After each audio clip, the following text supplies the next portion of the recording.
today we have decided to have Mahakali Puja. Now we must understand the Mahakali is in totality is the reflection of Adishakti in totality. Or we can call it that Adishakti is in charge. She is managing all these three powers, but her manifestation in totality is Mahakali in the sense that it is the desire of God Almighty. So first she is Adishakti in charge of all the three powers, and that's why we can say that when she is in a potential stage, she is Mahakali. And then she divides herself into two other forces as Mahasaraswati and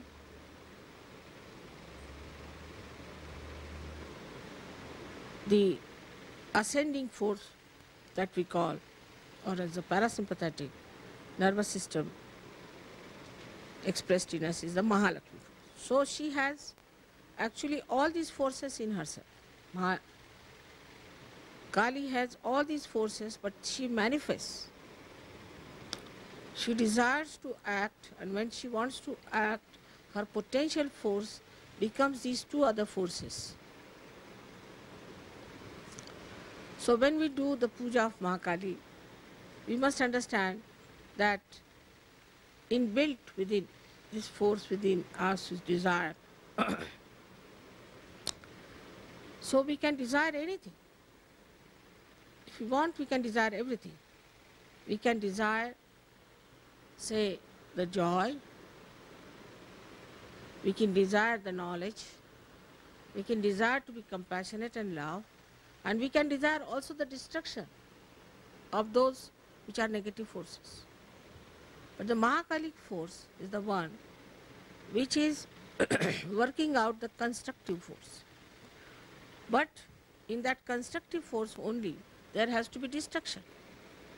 Because if you are constructing something and there is destruction which is trying to destroy your construction, then you have to destroy that destructive person. And this is what people sometimes misunderstand, and they think that Mahakali force is negative force or is a force of destruction. It is, but in a very positive way. And if you understand this part of Mahakali force, then you will understand that if you have desires to construct yourself properly in Sahaja Yoga, then you should also have the desire to destroy whatever is standing against your construction. So one by one we should see within ourselves what sort of things that tag us down. And thus they do not give us this desire. If this desire becomes intense, then you start immediately seeing what are the forces that are destroying your ascent. So we have to ascend is the point. Our goal is to ascend, our destination is to ascend. So our desire should be that we should ascend and construct our being in such a manner that we can receive all the... इसको बंदी कर दो, बड़ा आवाज करो, एक तरफ कर दो तुम. This one is better. So we should understand that we have to be prepared to destroy many things within us if we have to become a great evolved personality. As you have seen in evolution itself, we had huge big animals like mammoth, these, that, and they could not cope with the evolution, so they were all destroyed. So many things were destroyed. And this destruction is built in within us. When we ascend, we just start seeing that these are the forces which we are destroying us, and that our destruction is so much that if we do not desire the destruction of these destructive forces, we will be finished. So at the same time, when we are ascending higher, we have to know what we have to destroy. For example, even in living forces, when a flower becomes a fruit, lots of things which were the part of the flower get destroyed automatically. But that is done in the will of God by His own understanding, so it's absolutely perfect. So in Sahaja Yoga, when we desire something, we must know what do we desire. First fix your goal and then relate it to that. Now there are many deviations in life. Like we are going to the airport. Our attention should be we have to reach the airport. And whatever are distractions, we should not get lost with it. If we get lost with those distractions, then we cannot achieve our goal in time. So one has to understand, first of all, that our goal is to ascend, and for that the distractions are on our way because of ourselves, because of ignorance, because of darkness, because the light is not so much. The first destroying factor that is within us is the Sri Ganesha's power. And this Sri Ganesha is the power of Mahakali. She first planted Sri Ganesh to emit holiness on this earth. So the whole thing could be vibrated. And as you know, one aspect of Sri Ganesh is also Omkar, means this vibratory awareness which flows everywhere. So these vibrations have 4 sides in it. One is that these vibrations establish holiness, auspiciousness through Mahakali. Then these same vibrations also comfort us through Mahakali. Vibrations do not give you desires as such, if you see. They do not give you desires, but they give you proof of your desires being fulfilled.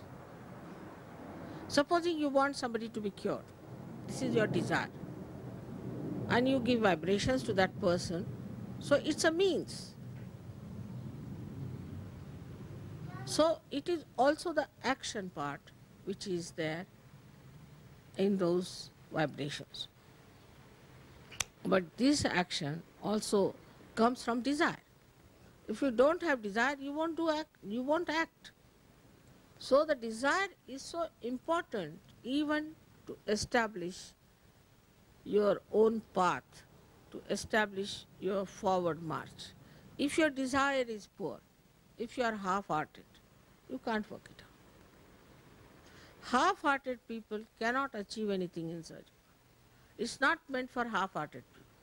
It's meant for people who are brave, who have intense desire, who are intelligent, and who are auspicious.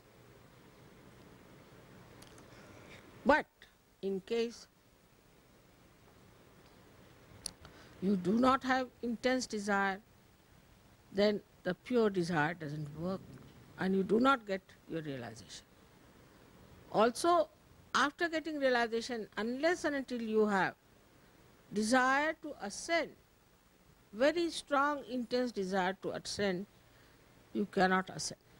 So for all Sahaja Yogis, it is necessary to first of all, early in the morning, while taking the name of Ganesha, must say, what is my desire? This is my goal.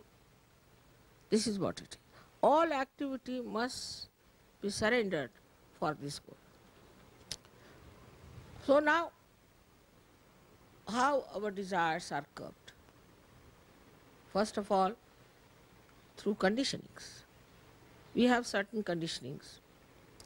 After Sahaja Yoga, people become very affectionate.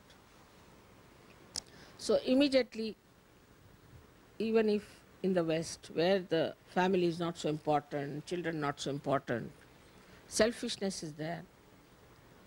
People think about themselves only. They cannot think of others. Even in those countries, it starts developing a kind of another cocoon of myness. My child, my house, my home, my family. Then the attention starts working on that. You become half-hearted towards your ascent. Because you are ascending in a way, so-called, and also you are spreading out.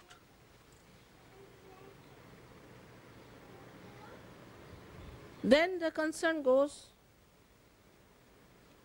to other conditionings we have. Like the other day I met one fellow, he said that, "Mother, I am a Sahaja, I know, but I can't get over the idea of Christ." I said, "Who has asked you to get over the idea of Christ?" Christ is there in Sahaja very much. But understand it in its own comprehensive way and see for yourself. But this conditioning is of thoughts. Supposing if you have read too many books, if you have gone through, supposing you are a born Hindu or a born Christian or a born Jew or anything, so the conditioning is there. You were born as a human being. You got this stamp later on that you are a Hindu or a Christian or anything. These stamps you did not carry when you were born. Supposing the child was lost, he could be any religion. So these are not really your innate religions. This is just a stamp you have got, it, like Christian or anything. Then you have another conditioning that you belong to this nation, that nation, like we have America, this, that. But still these are stamps. You were born in America, that's why you're an American. Anybody who is born in America is not different from anybody else. Only thing, according to the climate of a particular place, you might have your complexion, your height, your face and all that. But that doesn't mean that innately this is meant for America. It could be anywhere. Then all these conditionings within us start acting on our language, on our styles, on our lives, in every way. Then we start becoming Americans. So these are the effects of the outside that come in us. And then we say, we the Americans. But if you scratch them, inside, body is the same, heart is the same, the blood is the same, everything is the same. There's nothing different. It's even not skin deep. But in the brain, it has gone that I am an American. Then all the things that are in that society, for example, in America, many things are allowed. So that's all right. In India, many things are allowed. That's all right. Like that, we start accepting the society, the norms of the society, and the conditioning starts. But with all that, this desire is there, the pure desire to ascend. I think you put these lights little ahead because there's a paper there, and with my force, the light is going behind. No, not that one, these. Because they're facing that fan. You could bring them down here. Still quite close to that fan, you know. You can put them anywhere. You can put them here if you want.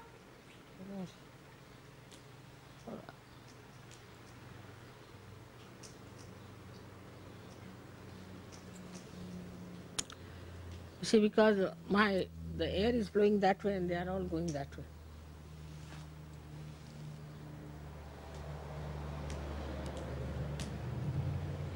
So the desire within us to ascend comes to us also as a reaction to all these things. When we see, as Americans, what's happening to our country, what's happening to the people, what's happening to our surroundings, and then we get a shock. Oh God, what is this? Then we also see this is artificiality. Like in England, you have to wear a tailcoat, you have to wear this, you have to have this kind of a spoon, this kind of a glass, this, that, so reaction builds in. So you start anti-culture. Anti-culture to get rid of artificiality. But the desire behind it is to seek the reality. To seek reality, then they have hair just like primitive people, they live like primitive people, and a reaction is built in. Behind all that is the same desire, is to ascend. So this Mahalakshmi power is acting within us. It is giving us all kinds of shows, we can say. All right, you want to have, say, variety of things. Go ahead with it. Then you go crazy. You say, what's this going on? Why should we be so mad about it? Now they want to have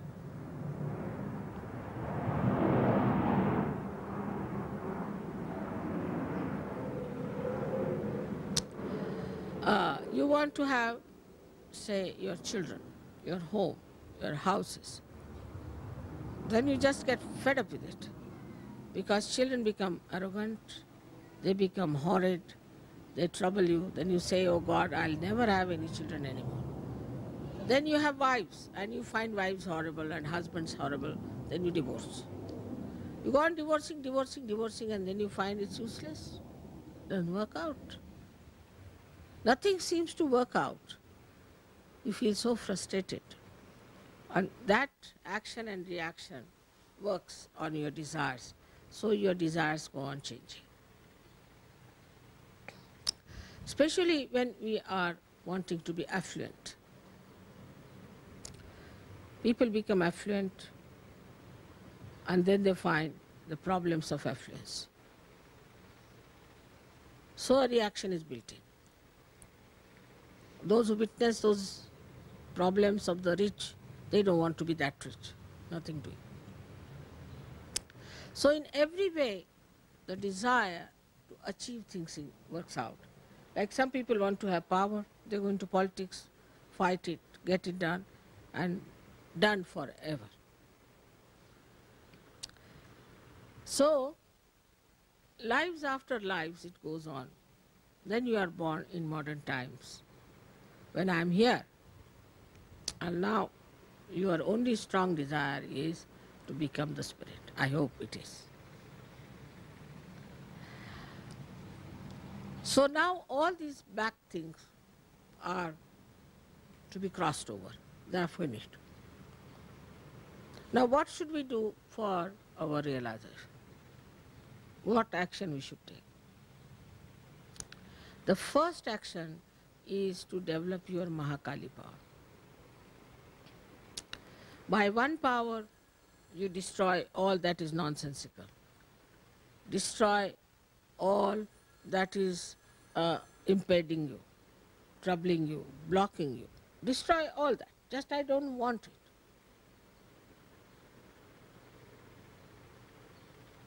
Because I've seen Sahajogis suddenly go off. Like you have to go to the airport, suddenly you find they are fallen into one of the gutters. What happened? Mother, we felt like going there. Well, why? So keep your attention on that point. Some people get married in Sahajog also, they have a desire to marry, have children, this thing. But in that also they get fixed up. Marriage is not the end. It's just one of the means to be balanced. So we have to have desire that we have to achieve something.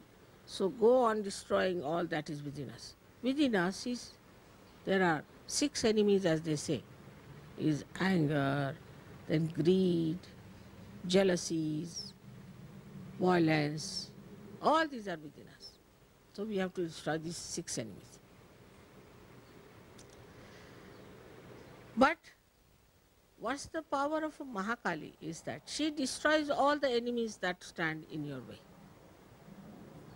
All the Rakshasas, all the devils, all the negative forces she tries to destroy, so that your path should be all right. But while she is destroying all of them, if you are sticking on to them, what can she do? So your desire should be pure, and that you should say that all right, we want to achieve that, and she is working it out for you. This is the first thing, her job.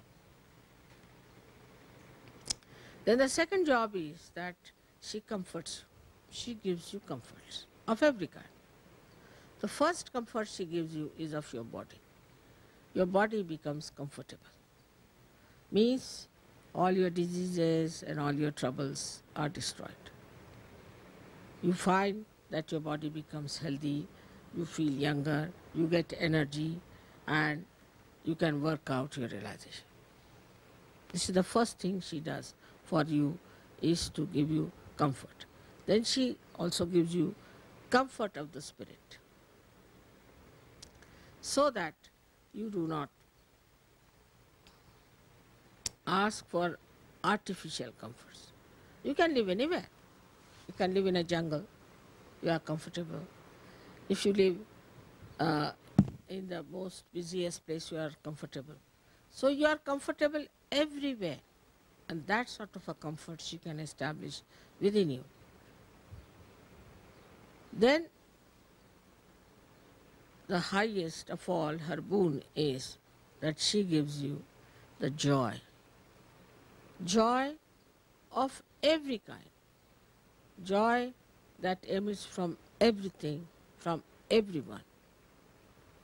So that is the highest you get when you keep your desire, the flame of your desire burning, till you reach that state of spiritual attainment.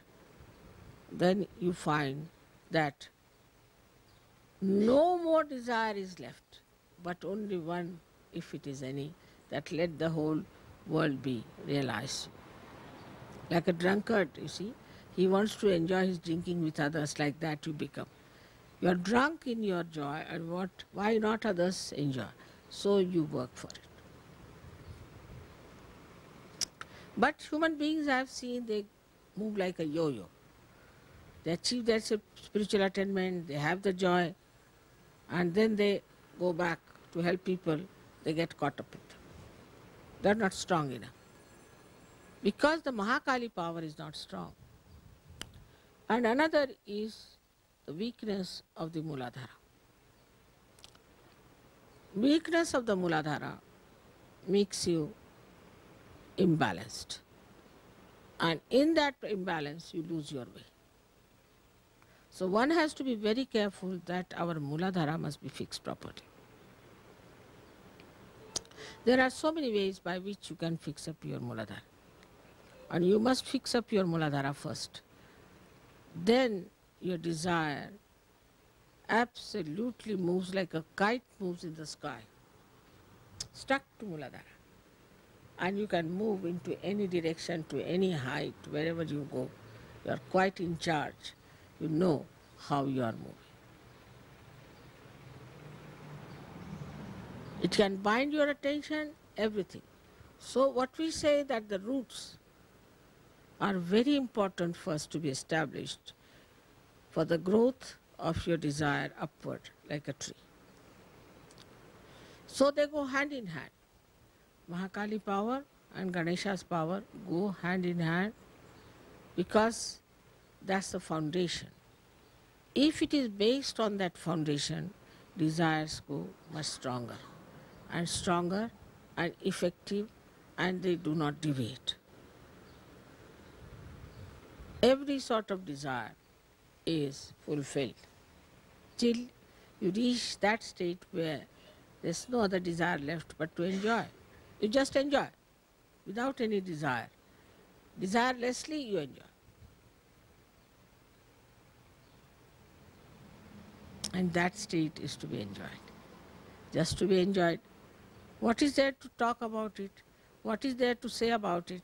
You just are lost in the ocean of enjoyment. And that should happen everywhere. And that's what you are worshipping.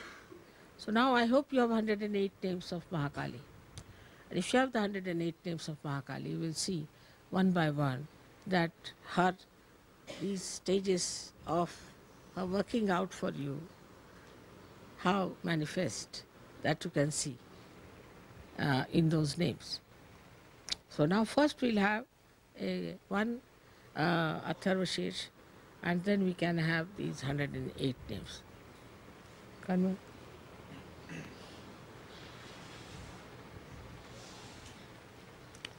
One is here. I'm happy to see you.